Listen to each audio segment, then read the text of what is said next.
Okay, it's Miami of Ohio season. Let's get through a little bit of a preview. You've probably seen a bunch of previews by now. And a little late in the game, but nonetheless, I've been sounding the sirens going back to the spring about how we tend to, as fans, check the boxes. This is a win.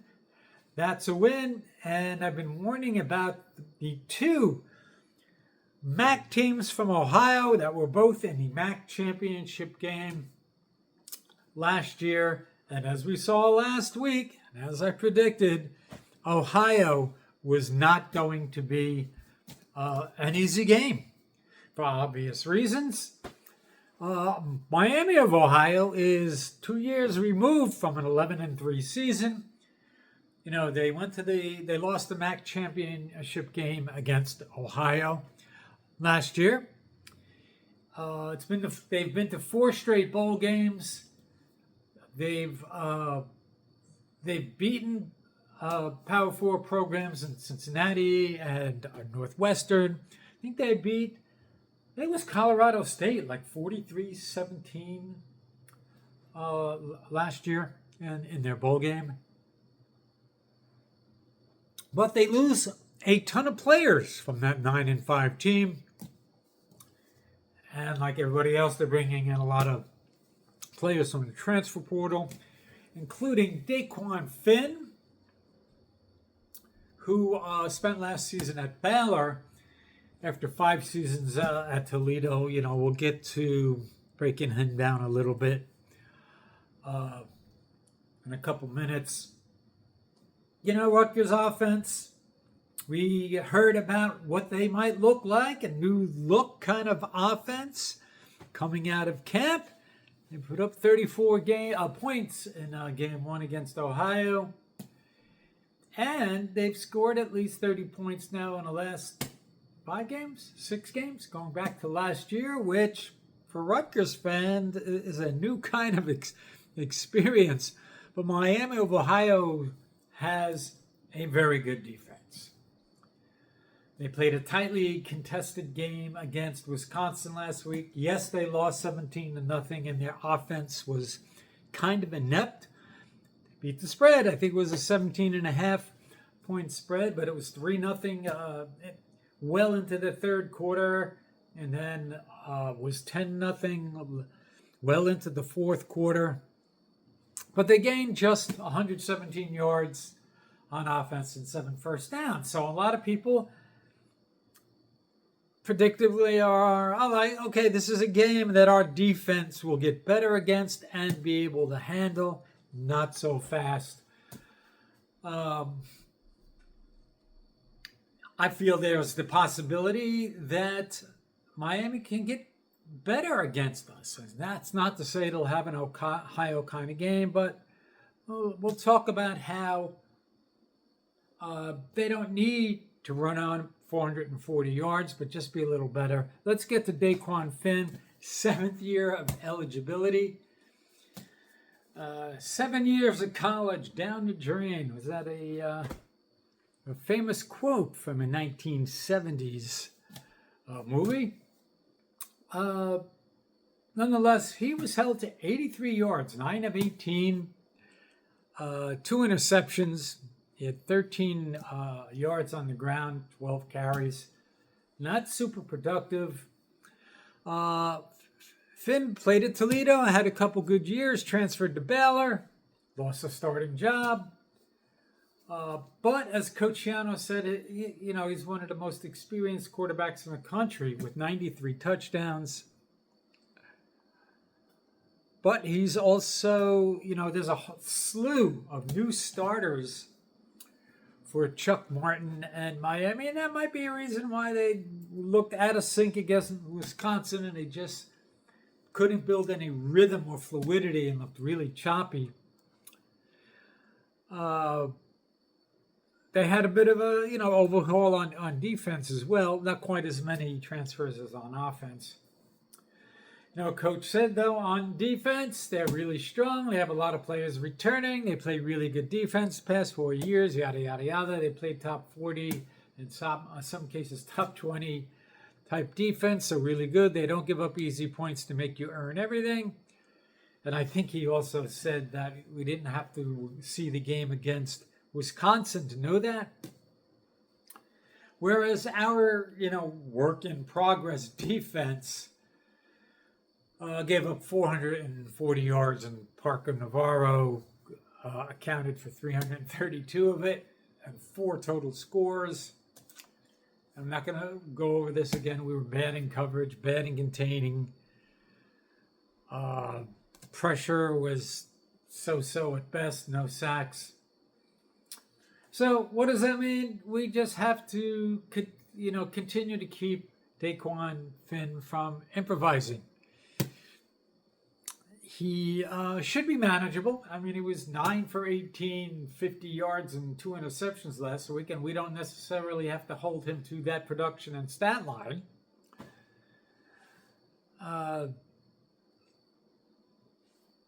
Over his, first 2 seasons at Toledo, I guess he preserved his red sheet. He played 3 games one year, 4 games another. He was like 6 of 13, no touchdowns, spotty production, 57% completion percentage. But then in his 3rd year, 18 touchdowns, 2 interceptions, really good touchdown interception ratio, 2,071 yards. 2022, he had 2,200 yards, 59% completion, 23 touchdowns, 12 interceptions. 2023 is his best year, 63%, which we hope Ethan hits this year. 2,600 yards, 22 touchdowns, 9 interceptions. He goes to Baylor in the wide open Big 12 offensive conference. They go 8-5, but he sat behind Sawyer Robinson. And he winds up going 23 for 43 on the year, 53%, 3 touchdowns, 2 interceptions. Historically, his dual threat ability, 422 rushes for 1,920 yards total, for about a 4.5 yards per carry. And, his 3 years at Toledo, he averaged 550, 600 yards per game. I think his touchdowns were like 9, 9, and 7, which is pretty productive using your legs. Not dissimilar from Kyron Drones. By the way, they're about the same size. Dual threat kind of guys. 6'2", 210 pounds. Not tremendous athletes, but athletic enough to pose a problem. And by the way, Kyron Drones also transferred from Baylor, so there's something we can take out of this. But you got to get these guys to the ground. In comparison, Gavin Wimsatt, in his 1 full season at Rutgers, rushed for 500 yards, 3.8 average, a little less, but had 11 touchdowns. So I feel that Finn is kind of manageable. We just have to show up on defense. So that being said, I think our offense should be able to keep pace and stay ahead of Miami and their defense. We've been averaging like 36 points per game over the past 4, 5, 6 games.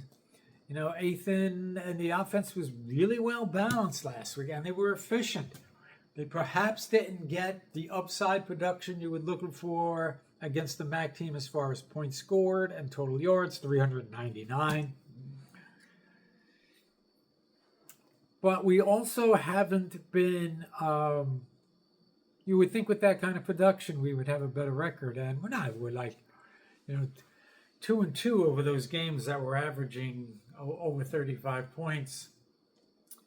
That being said, Ethan was 18 of 23 last week, had a drop, threw a couple passes away. That's pretty good improvement. 2 touchdowns.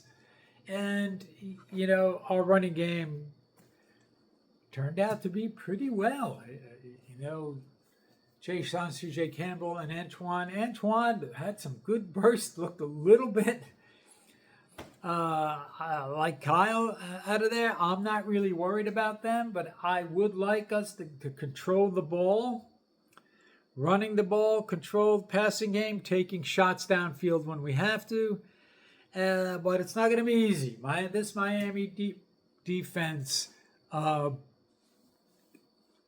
kept Wisconsin in check. They had 3 sacks, 4 tackles for loss, interception. Defense kept them in the game. So,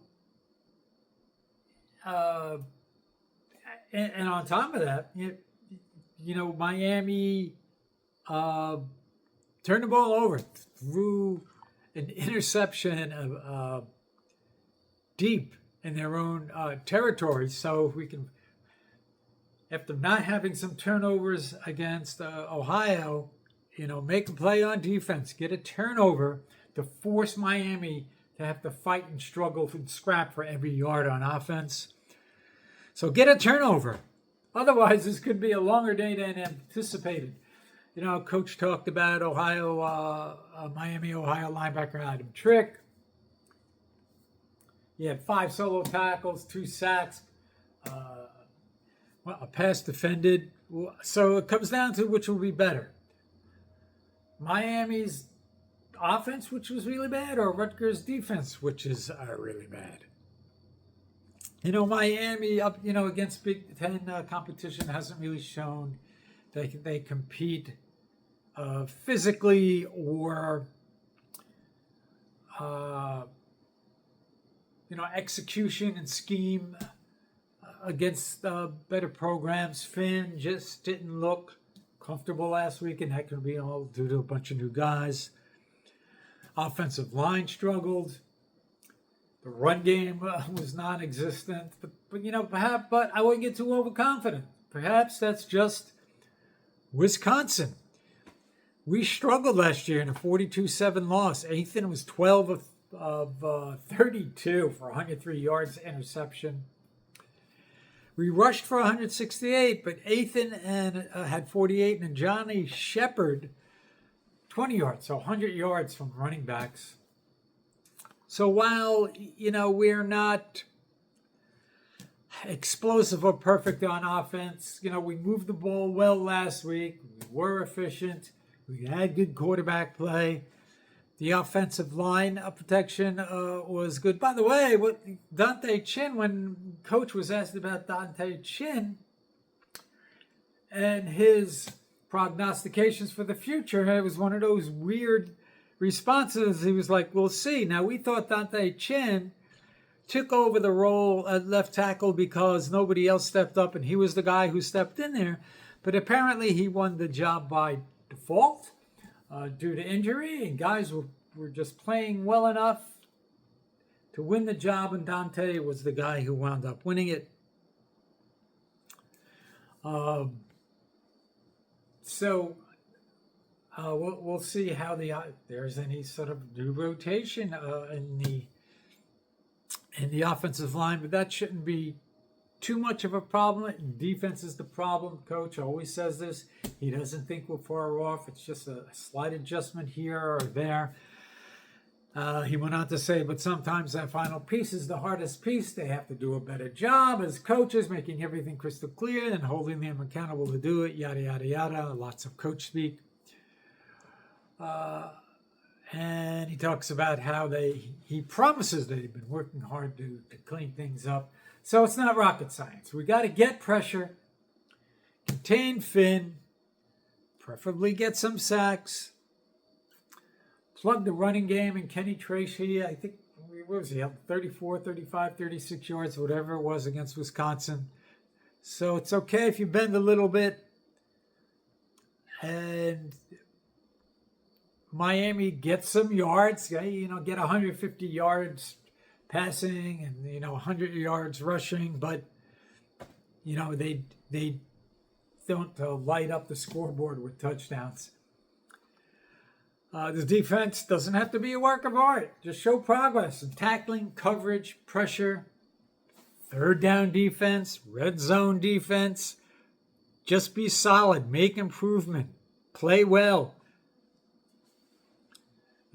On offense, just continue to be efficient. run your rotations a little deeper as far as who gets some targets with the tight ends and running backs. Help keep Miami defense a little honest. Wisconsin doesn't even, they don't have an explosive offense, but they're a Big Ten kind of team that wants to run it, play defense, and throw the ball downfield.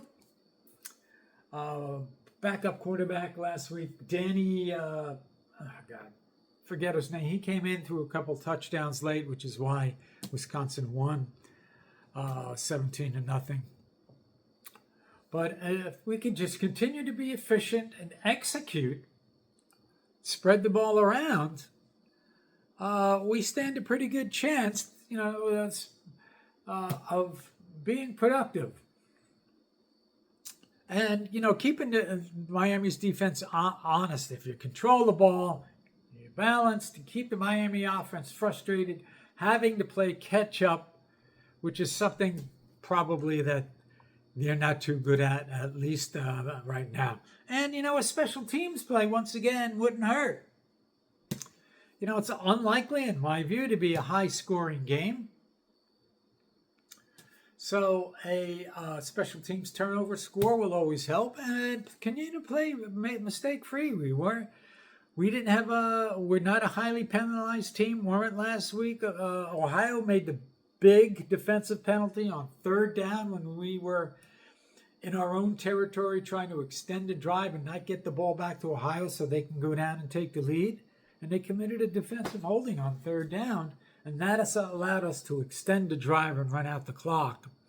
So play mistake-free, free of penalties, free of turnovers, and, maybe you get a couple turnovers, heaven forbid.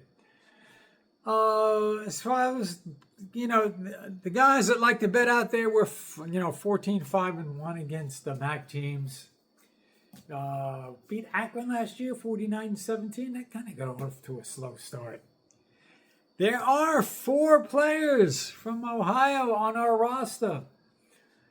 Kobe Asamoah, Elijah King, Ben Rotha, and Bradley Weaver. Jet Elad attended St. Ignatius in Cleveland, but the betting trends are Miami's 4-1 against the spread last 5 games. They are under 4 in their last 6. 8-2 against the spread in the last 10 overall. 9-4 against the spread in their last 13 road games. I think it's about the same as Ohio, 14.5 points and 1-19 versus Big Ten opponents. Rutgers betting trends were 4-2 against the spread in the last 6. We're typically not great. Over 8 of the last 9. Who would ever thought that? 5-0 on the over at home. 7-0-1 against the spread in our last 8 September games. Something to consider. 1-5 against the spread versus MAC teams. We have an 86% chance to win this game according to money lines probability, and Miami of Ohio just under 19%.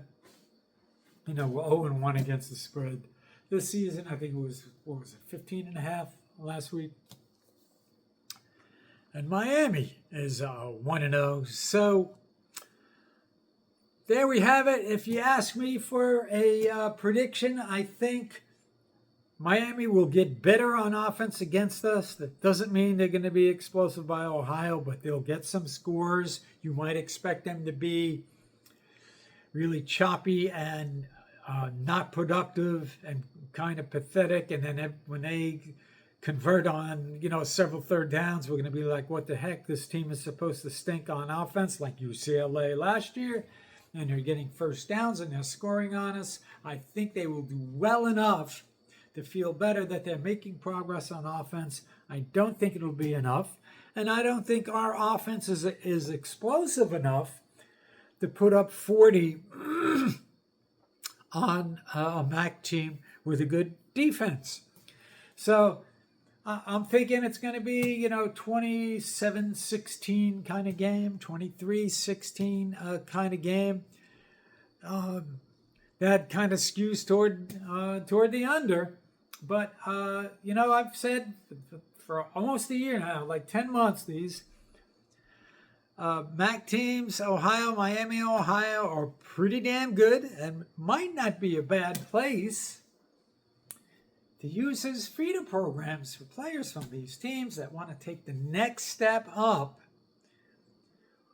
that we can land, that we can afford, and from some pretty good teams. So I look forward to, hope the weather's not crazy tomorrow. I'll be in section 124. Hopefully the weather doesn't put a damper on the crowd. I'll be there, rain or shine, and kvetching and complaining about how Rutgers isn't executing. Nonetheless, everybody enjoy a fantastic weekend, and let's go Rutgers.